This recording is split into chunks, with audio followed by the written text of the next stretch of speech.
Welcome, Math Nines. This is Mr. Tronis. This is going to be the first video of our technically our second unit after doing some review in Math 9. We're going to be diving into powers and exponent laws. So this is your notes booklet. We're going to move through this section by section. Throw your name on there and try not to lose this booklet as we move through and learn a bunch of new things, some stuff that you've seen before, and a few new things being added on top. But I want to take us way back, first of all, before we figure out what is a power. Is a long, long time ago, you learned about multiplication. And really, what that was something like 3 plus 3 plus 3. So, this is just repeated addition of threes. Okay, so, and this, of course, equals 9. Okay. But then we started learning, well, hey, there's a faster way. We could think of this as three groups of three or 3 times 3 to give us 9. So repeated addition, we started representing it as multiplication. And so that's exactly what we're going to do with powers, except it's repeated multiplication. So let's dive right into this. First of all, a product of equal factors. Product, you got to know that means multiplication. All right. And then we have equal factors can be written as equal factors, meaning the same thing being multiplied, can be written as a power. Okay, and here's an example of one down here, and we need to get a little bit of vocabulary. So this example says, okay, if I have 5 times 5 times 5, I can represent it as 5 to the 3. Now this big 5 here, we call that thing the base. That's whatever's being repeatedly multiplied. Up here, the exponent is what's telling us how many times do we multiply it. And this whole thing with a box around it, we call it a power. All right, so and powers are just repeated multiplication. So repeated multiplication. Or lots of times I'm going to use mult for short for multiplication. And so we got a few ways to actually say these verbally. We got 5 to the 3 is one way to write it, or 5 to the third. We could say 5 to the power of 3. Or a common one when we have threes is actually 5 cubed. And we're going to see why in a second. And that has to do with three-dimensional space. So these are all different ways we could say this same power where I have 5 times 5 times 5. You can say 5 to the 3, 5 to the power of 3, or 5 cubed. They all mean the same thing. Now we get two special ones. One was cubed and the other one is a square. Okay, so a square is in two-dimensional space, and of course a cube is in three-dimensional space, and these numbers are specifically numbers that can be written as a power with an integer base and an exponent of 2 or 3. Okay, so this little number is either a 2 or a 3, so squared for a 2, cubed for a 3. Let's look at a couple visual examples here. We have just a square here, and this top side is 5 and it's square, so both sides are 5 by 5, and so we could figure out this area by multiplying it. Okay, so we could actually take 5 times 5 to figure out, oh, we have 25 squares in total. Okay, and this is actually the area if we're thinking in two-dimensional space. And what we call this is the 25 is a perfect, okay, perfect square, meaning it's an integer times itself. It can be written as, or 5 squared. So now we see where that word square comes. It's called perfect because it's from an integer. So we have 5 squared equaling 25. If we increased it by one dimension, so now we have a length, a width, and a height of 5, this situation, now we have a cube. So we're not actually finding an area when we multiply these three numbers. We're finding a volume. So this is a volume. Same as like liters or cubic centimeters, cubic meters, cubic feet. Those are all volumes. And so we can think of 125 is a perfect cube. or where the cube come from is 5 to the 3. So a couple visual examples of what these powers represent in 2D and 3D space. Now let's try going backwards. What if I have some repeated multiplication and I want to write it as a power? So really easy. We just got to identify the base first. What is being repeatedly multiplied? That's the 3. And how many times? So we just count 1, 2, 3, 4, 5, 6, 7 times the 3 is being repeatedly multiplied. So as a power, this would be 3 to the 7. Now, this next example is kind of one of those unique ones, is showing that, well, we only have one 7. So in this case, the base is a 7, and it's only being multiplied by itself one time. So there actually isn't really a multiplication.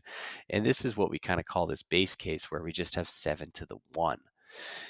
Next, we have -9 that's repeating. So we can see what my base is, but it is an extra negative out front here.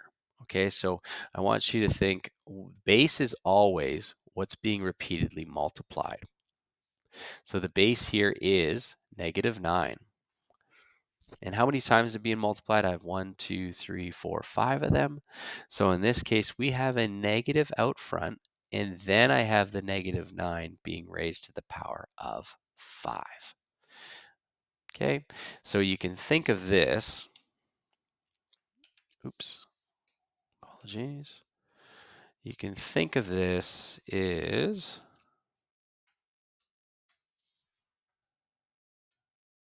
trying to change colors there. This is a extra negative. Simply could think of it as just a -1 sitting out in front here. Okay, our base is in the brackets and the exponent is up top. So let's take a look at going the other way. What if we have a power and I want to actually understand what does this represent in repeated multiplication? In standard form is a fancy way of saying evaluate or calculate. Like what is the actual answer once you multiply it out? So here we got 4 to the 3. So first, let's write it as a repeated multiplication. And in Math 9, we actually stop writing the multiplication symbol quite a bit. It almost becomes obsolete. And so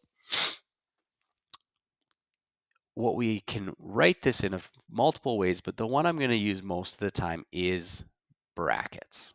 Okay, I know this might take a little bit longer, but I really want you to get used to this notation. This means 4 times 4 times 4. No multiplication symbol written in between here. And now it's asking us to evaluate. And you might be able to do 4 times 4 in your head. You get 16 times another 4. 16 times 4, you're actually going to get 64. But you do have some special buttons on your calculator. I'll list a few right now, but this will be taught in class. But you might have, so here's some possible, I'll put it up here, some possible buttons for calculating powers. You might have a button that looks like X to the Y. That means to the power of. You might have a button that's just kind of the same thing but reverse. It might look like Y to the X, depending on the company that makes the calculator. A really common one is actually this kind of this hat looking thing, like a triangle. That also means to the power of. Okay, so we're going to learn how to use these buttons. Uh, so for this example, you would actually press the button. So this square represents a button on your calculator, 4, and then you would press your power button. So let's say it's this one on your calculator, and then you would press the number you want to raise it to, like 3. And that would then, when you hit equals, it's going to tell you 64. Okay, but we'll practice this in class. So the next one here is -2 to the 5. So in this case, I have -2 being repeated because it is in brackets, all raised to the power of 5. So I'm writing -2 5 times here. And then we need to evaluate this. Again, we can use a calculator for that, and you should get a result of -32. Now, something important is recognizing when it's negative or positive. Because I have 5 negatives, my result's going to be negative. So a little side note here is if you have a odd number of negatives, you will get a negative result. And if you have a even number of negatives, you will always get a positive result. Reason being is two negatives do result in a positive when multiplying or dividing. So if there's an even total, our overall will be positive. Next over here, I will now take this one and I see the 4 is only, I'm going to be really careful here. The 4 is only attached to the 7. This negative is just hanging out in front here like a -1. So if I were to write this as repeated multiplication, this is technically a -1 followed by 4 positive 7s. That's really, really important. Really common mistake students make when reading these powers, that this is 4 positive 7s. So my overall result's going to be negative because there's only one negative in the calculation, in the multiplication. And your calculator is going to give you a pretty decently big number of 2,401. All right, let's finish off this last two set of examples. This is asking us just to identify the base of the power, then evaluate. Okay, so the base here, notice these all are 3's raised to the 4, but the important thing is what is the base? What's being repeatedly multiplied? So what's attached to this 4? Well, everything in the bracket's attached. So in this case, our base is going to be -3. Okay, and it then does say to evaluate. So this would be -3 because it's the base, it's being repeated 4 times. And if you multiply that out, you will get positive 81. All right, let's move to B. This time our base is what's attached to the exponent? Only the 3, not the negative, is being attached. So our base here is just 3, not -3. So we write this out with a -1 sitting out in front, and then we have 4 3's again, but they're all positive. And now this, because of the one negative overall, is a -81 when you multiply everything out. How about this next one? What is my base here? It's actually the same as A. The base is whatever's attached to the exponent, which is everything in these brackets. So our base is, again, -3. We do have this extra -1 out in front. So now we have a -1 followed by 4 -3's. So you can see how these are all similar, but just slightly different with the number of negatives. Now we have 5 negatives, again giving me -81. Finally, this time be careful, the 4 is inside the bracket, so it is only attached to my 3 again. So my base is +3.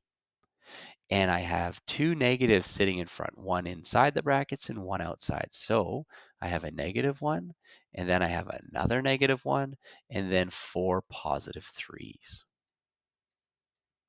So again, I'm still going to get 81, but now just counting our negatives, I have 2, which is an even number, so I'm going to get positive 81.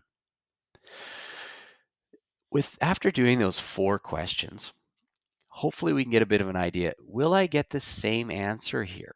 Well, all we have to do to understand this and what's happening is expand these out. Understand how many negatives are there. We have 3 2's being multiplied. Just how many negatives are there? So let's call this number 1 and this number 2. So the first one I'm going to do, which is -2 to the 3, meaning the base is all in the brackets because it's the exponent is attached to everything in the brackets. So this means -2 times -2 times -2, giving me -8 overall when you multiply it out. The second one, slightly different, is -2 to the 3. Again, now my exponent is only attached to the 2, not the negative. So I have a -1 out front and then 3 positive 2's. And 2 times 2 times 2 is 8 again, and there's only one negative, so I get the same result, but we can see when I show what's going on, it's through a different process. One has 3 negatives, one has 1. Okay, that concludes our first lesson, everybody. So in a quick recap, we can always pause, record, replay this video, slow it down, speed it up. But what we learned was, what is a power? Essentially, it's repeated multiplication, like 5 times 5 times 5 in this case. And then we saw visually that we could represent it as a square or a cube when we have 5 times 5 or 5 times 5 times 5 or 5 cubed. Next, we went both ways. We took repeated multiplication, wrote it as powers in ABC here in example 1. Then in example 2, ABC, we took powers and wrote them the long way and actually evaluated them using a calculator if needed. And finally, we analyzed 4 examples here, plus example 4, to really make sure we knew what the base was, what was being repeatedly multiplied, in other words, what was the exponent attached to, and how many negatives were in each of these questions. Okay, uh, that concludes 2.1. We'll see you next time.